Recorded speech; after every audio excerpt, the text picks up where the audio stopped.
오늘은 이제 여성의 오줌 소태 또는 방광염에 대한 말씀을 드립니다. 오줌 소태가 한의학적으로 잘 치료돼? 잘 모르는 사람은 이렇게 말씀을 합니다.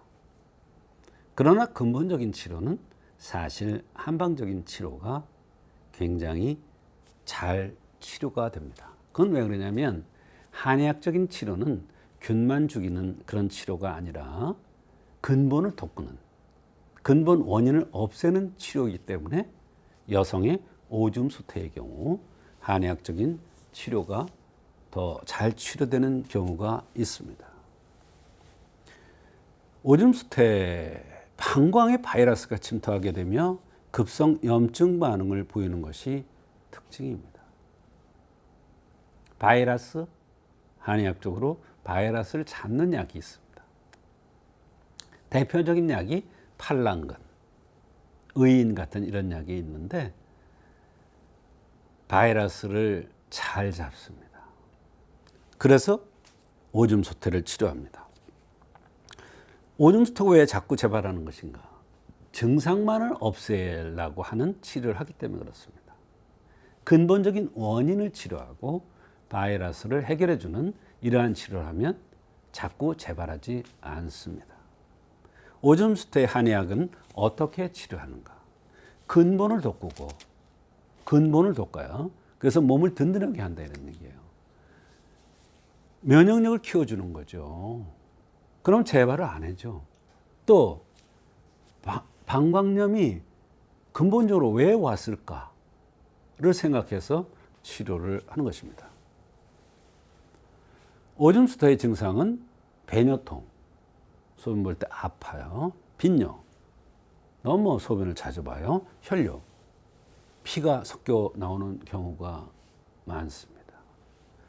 남성들보다 여성들이 많이 방광염을 겪는 이유는 생식기의 특성 때문에 그렇습니다. 생리, 임신, 출산으로 음혈이 부족돼지면 바로 방광염이 잘 옵니다. 이럴 때 증상만 없애는 게 아니라 음혈을 돋구면서 방광염을 치료하는 이런 치료법을 시행하는 것이 한의학의 특징입니다. 혈뇨 요혈과 혈림의 차이. 혈뇨, 소변은 피가 나오면서 혈뇨는 아프지 않습니다. 그런데 혈림은 통증이 있는 게 특징입니다. 같이 피가 나와요, 소변에. 그런데 혈뇨는 아프지 않습니다. 근데 혈림은 아파서 쩔쩔쩔쩔 맵니다.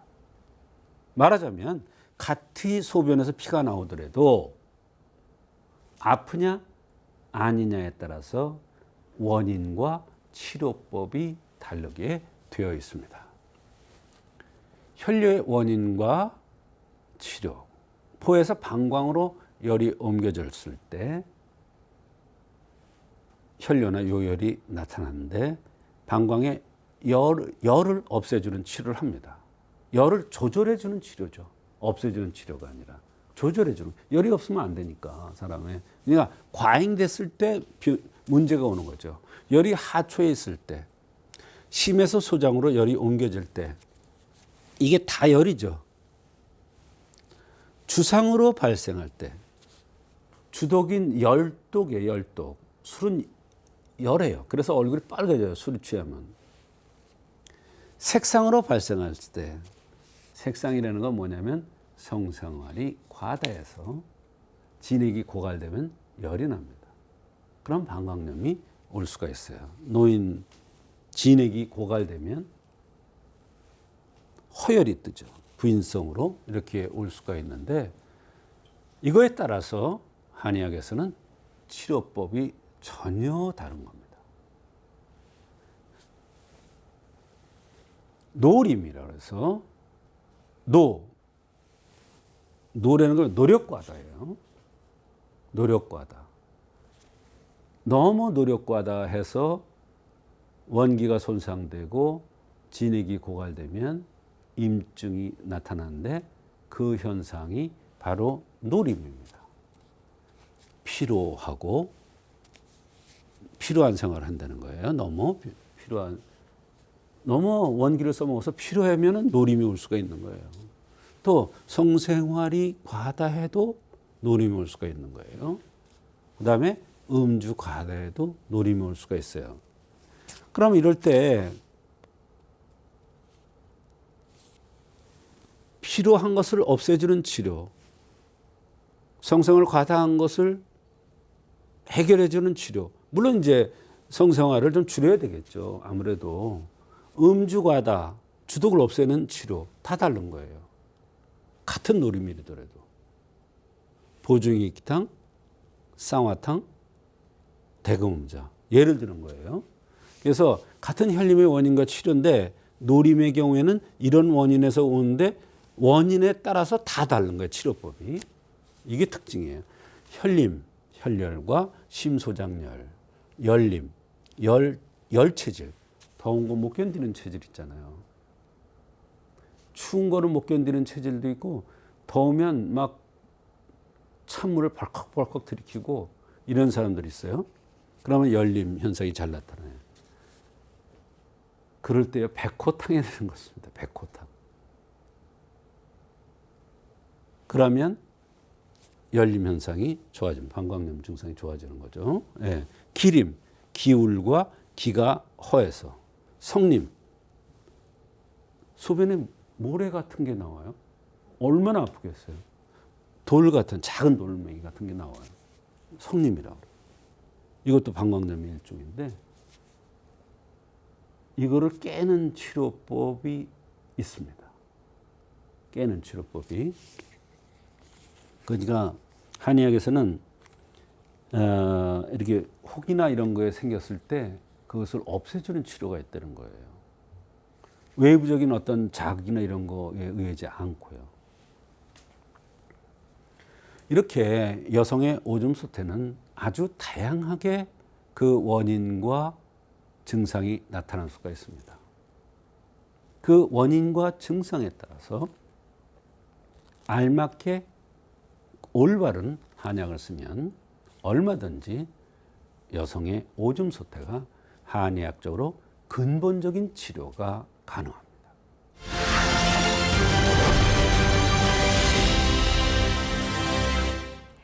여러분 안녕하십니까? 조성태 박사의 생긴대로 건강법 오승진입니다.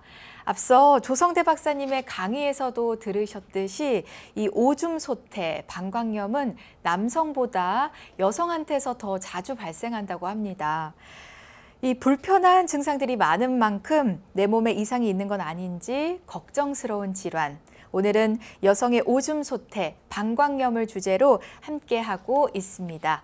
자, 이번에는 치료 사례를 통해 좀 더 자세히 알아볼 텐데요. 박사님 안녕하십니까? 네, 안녕하세요. 박사님, 오줌 소태 때문에 고생을 하시다가 잘 치료된 환자 있으실까요? 네, 60대 여성 환자입니다. 어려서부터 소변이 좋지 않았고 평생을 오줌 소태를 달고 살았다는 환자 이야기입니다.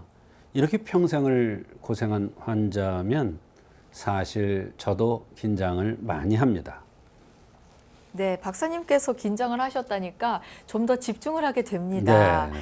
이 평생을 오줌 소태로 고생하셨다니 믿기지가 않는데요. 상태는 어떠셨나요? 네, 환자 말씀이 어려서부터 소변이 순두부 같다고 하셨습니다. 일단 오줌 소태가 오면 밑이 빠지는 듯하고 당연히 소변이 시원치 않고 증상이 너무 자주 생기니 여행 갈 때면 약을 꼭 챙겨 다녀야 한다고 했습니다. 네, 꽤 심각한 상태가 아닌가 싶은데요. 네. 이렇게 심각한 환자도 한방 치료가 가능하군요. 네, 당연히 가능합니다. 수술하지 않고도 치료가 가능한데요. 다시 재발하지 않게끔 근본 치료도 가능합니다. 네, 한의학에선 생긴 대로 병이 온다는 차원에서 체질이 무엇보다 중요하죠. 이 환자 생긴 모습부터 알아볼까요? 네, 이분은 특징적으로 이마가 돌출되어 있고 코끝이 뾰족하며 웃을 때 눈가에 주름지는 것이 특징이고 광대뼈가 벌거스름한 것이 특징이었습니다. 다양한 특징이 있으신데 하나하나 설명 부탁드립니다. 네, 이마라는 것은 방광으로 보기도 하고 심장화로 보기도 합니다. 코끝이 뾰족한 것은 화고 웃을 때 눈가에 주름지는 것은 심장이 약한 사람의 특징입니다. 그리고 광대뼈가 불타는 것은 이분이 화가 위로 올라오고 있다는 결정적 증거가 될 수가 있습니다. 네, 환자의 특징적인 모습을 알아봤는데요. 환자가 호소하는 다른 증상들도 많았을 것 같습니다. 네, 여러 가지 증상이 있었는데요. 오줌 수트를 덜고 살았고 밑이 빠지는 듯하고 소변이 시원찮고 여행 갈 때면 약을 챙기지 않으면 불안해서 잘 못 간다. 어려서는 오줌이 순두부 같은 그런 모양으로 나오기도 했다. 운동하면서 피곤했는데 어금니가 들떠 발치했는데 그 뒤로 목, 어깨가 아프고 우측 갈비 측면이 갈비뼈가 아프다고 했습니다. 허리도 아프고 때로 따라서는 꼬리뼈가 너무 아파서 고통스럽고 자기는 평생을 살쪄본 적이 없다. 살찌는 게 소원이다 그랬어요. 목구멍이 패인 듯 부은 듯 불편하다. 오후에 피로가 심하다. 자다가 심한 경우에는 땀이 나기도 한다고 여러 가지 증상들을 호소했습니다. 다양한 증상이 있으셨는데요. 어떻게 치료해 주셨나요? 이렇게 다양한 증상이 있을 때는 생긴 대로 병이 온다는 차원에서의 접근이 필요합니다. 위에 말씀드린 것처럼 심장에 약한 체질인데요. 증상으로 화가 오르고 있으며 오줌 수태의 증상과 더불어 꼬리뼈가 아프고 밤에 땀이 나거나 음허의 증상도 동반되는 것이 특징이었습니다. 여기서 음허라는 것은 저수지에 물이 말라 버렸다는 것입니다. 따라서 음이 허해서 화가 동한 결과로 인해서 오줌 소태가 오는 것으로 보고 자음 강화탕을 투여한 것입니다. 그렇다면 치료 결과는 어땠나요? 이 약은 본래 소화가 잘 되는 약이 아닙니다. 하지만 체질에 맞게 들어가면 입맛을 좋게 하고 소화력도 좋아지게 하는 신기한 약재가 되겠습니다. 이분이 평소에 소화가 약한데 첫 번째 하시는 말씀이 이 약은 소화가 잘 된다고 했습니다. 신기하다는 거죠. 그렇다는 것은 약이 본인과 잘 맞는다는 그러한 의미도 됩니다.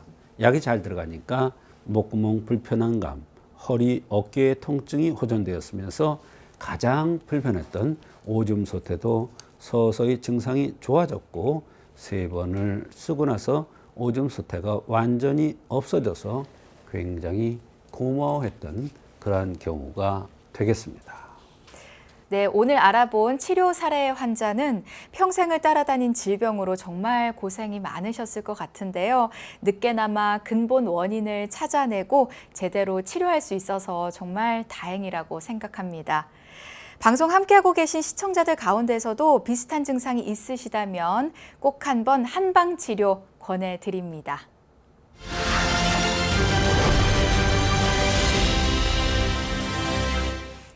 이번 순서는 조성태 박사의 백세 건강 한방톡톡 시간입니다. 여러분의 팔팔한 백세 건강을 위해서 조성태 박사님만의 특별한 한방 비법도 전해드리고요. 생긴 대로 건강법 가족분들의 건강 고민도 시원하게 해결해드리고 있습니다. 오늘 건강 고민은 경기도 수원에서 한정수님이 주신 사연입니다. 한정수님은 어떤 고민이 있으신지 함께 만나보시죠. 제가 검진하다가 자궁에 혹이 발견돼서 얼마 전에 자궁을 드러내는 수술을 했는데요. 이후로 면역이 떨어진 건지 자꾸 감기에 걸립니다. 몸살도 자주 나타나고 오한기도 자주 나타나고 지금 계절도 봄이라 날도 춥지 않은데도 갑자기 오한이 들곤 합니다. 혹시 감기 기운이 있나 해서 병원에 가보면 열을 재보시고는 이상 없다, 수술은 잘 됐으니 기다려보라고 말씀하시는데요. 원래 제가 이런 체질이 아니었는데 정말로 면역력이 떨어져서 그런 걸까요? 하셨습니다. 수술 후에 오한기가 자주 나타난다고 합니다. 정말로 면역력이 떨어져서일까요? 박사님, 한의학적 원인과 치료법에 대해서 알려주시죠. 네. 혹이 있어서 자궁을 드러내는 수술을 했는데 의사 말씀이 수술은 잘 된 것 같은데 원인을 잘 모르겠는데 오한기가 자주 있으면서 감기 같은 증상들이 자주 발생한다. 이런 고민입니다. 여기서 중요한 것은 50대가 되면 모든 기능이 쇠해질 연세입니다. 그래서 그때 호로 증상이라는 것이 나타날 수가 있습니다. 그러나 이 여성의 경우에는 자궁을 드러내는 큰 수술을 했습니다. 사실은 아무것도 아닌 것 같지만 여성의 자궁은 생명의 근본입니다. 생명의 근본을 그러지 않아도 몸이 허약해질 연세에 드러냈기 때문에 나타나는 현상으로 볼 수 있습니다. 검사상에는 아무것도 안 나오지만 한약에서는 이럴 경우에 옹저한혈이라는 병명을 붙입니다. 옹저한혈이라는 것은 어디를 수술했거나 종기가 수술이 잘 됐으나 아물는 과정에서 으슬으슬 춥거나 떴거나 하는 이런 현상이 나타나는 현상입니다. 어떻게 보면 수술 뒤에 회복이 덜 된 상태라고 볼 수가 있습니다. 이럴 경우에는 한의학에서 옹저한혈을 치료하는 그러한 약들이 있습니다. 이런 약을 쓰지 않으면 1년, 2년, 3년을 계속해서 같은 현상이 반복될 수도 있습니다. 그러니까 큰 수술 후에 이런 한혈 증상이 나타난다면 반드시 한방 치료를 받아서 면역력을 키워주고 자연적으로 인체가 돌아갈 수 있는 힘을 키워주는 그런 한약을 써야 될 것 같습니다. 참고하시기 바랍니다. 네, 사연 보내주신 한정수님 좋은 정보 되셨길 바라고요. 오늘도 좋은 말씀 나눠주신 조성태 박사님 감사합니다. 조성태 박사의 생긴대로 건강법, 오늘은 여성의 오줌 소태, 방광염에 대해 자세히 알아봤습니다. 100세 건강을 위한 여러분의 확실한 선택, 조성태 박사의 생긴대로 건강법은 다음 시간 더 알찬 정보로 찾아뵙겠습니다. 오늘도 함께해 주신 여러분 고맙습니다.